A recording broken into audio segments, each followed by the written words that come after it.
Raipura Charsubuddhi union BNP ও সকল অঙ্গ সংগঠনের আয়োজনে দেশনেত্রী বেগম খালেদা জিয়ার মাগফিরাত কামনায় কোরআন খতম ও দোয়া মাহফিল অনুষ্ঠিত।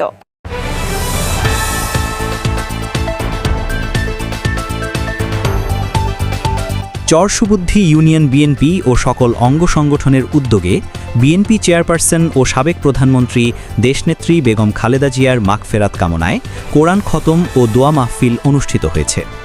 অনুষ্ঠানে সভাপতিত্ব করেন মোহাম্মদ ধানিচ মিয়া, সভাপতি চরসুবুদ্ধি ইউনিয়ন বিএনপি। দোয়া মাহফিলটি সঞ্চালনা করেন মোহাম্মদ এনামুল হক নয়ন, সাধারণ সম্পাদক চরসুবুদ্ধি ইউনিয়ন বিএনপি।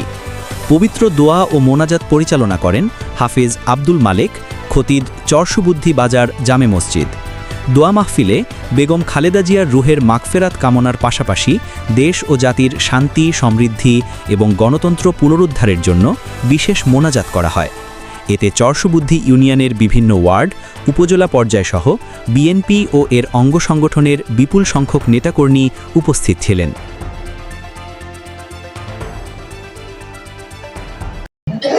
এই দেশের জন্য, গণতন্ত্রের জন্য অন্যার সাথে কোনো আপোষ করে নাই।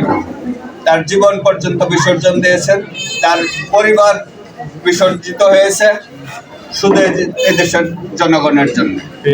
এই দেশের না সমস্ত বিজ্ঞ আলেমরা ওনার কাফন উঠাইছেন। আমিও সুযোগ পেলে আমি উঠাইতাম। সকল নেত্রী ছিলেন উনি।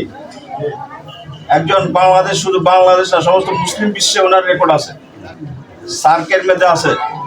উনি সমস্ত মুসলিম বিশ্বের জন্য একজন নেত্রী হারাইছে। সমস্ত মুসলিম বিশ্বে পরামর্শ দিয়েছেন, ইসলামের উপকার করছেন, খাস করে আলেমদেরকে সম্মান দিয়েছেন।